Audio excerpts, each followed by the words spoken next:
2016 সালের আইপিএলে রাজকীয় অভিষেক হয়েছিল পেসার মুস্তাফিজুর রহমানের। হায়দ্রাবাদের হয়ে প্রথম আসরে জিতে নেন সেরা উদীয়মান খেলোয়াড়ের পুরস্কার। বল হাতে একের পর এক প্রতিপক্ষ ব্যাটারদের পরাস্ত করে পেয়েছিলেন দ্য ফিজ উপাধি।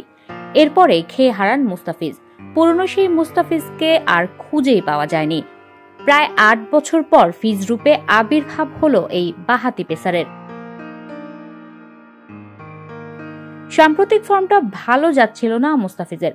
ঘরের মাঠে শ্রীলঙ্কার বিপক্ষে সিরিজেও ছিলেন নিজের ছায়া হয়ে। 3টি টি-20তে শিকার করেছেন মোটে 2টি উইকেট। পরে ওয়ানডেতে দল থেকে বাদও পড়েছিলেন প্রথম 2 ম্যাচে। আইপিএলে পুরনো সেই ফিজকে যেন আবারও দেখল তার সমর্থকরা।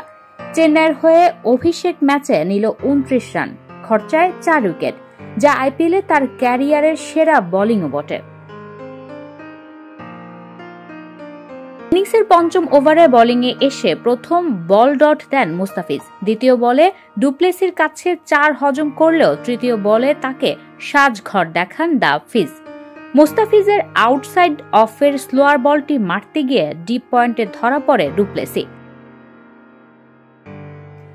ডুপ্লেসির আউটের পর ক্রিজে আসেন রজত পতিদার। 2 বল ডট দিয়ে তৃতীয় বলটি খোঁচা মেরে উইকেটে ধোনিকে ক্যাচ দিয়ে বিদায় নেন রানের খাতা না খুলেই।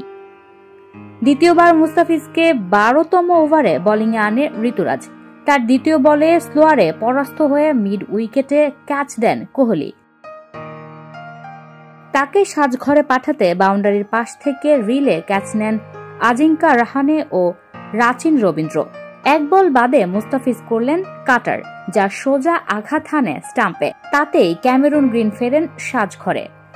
আইপিএলে এটাই মুস্তাফিজের ক্যারিয়ারের সেরা বোলিং। এর আগে 2016 সালে নিজের প্রথম আসরে সানরাইজার হায়দ্রাবাদের হয়ে মুম্বাই ইন্ডিয়ান্সের বিপক্ষে 16 রানে 3 উইকেট ছিল তার আইপিএল ক্যারিয়ারের সেরা বোলিং ফিগার।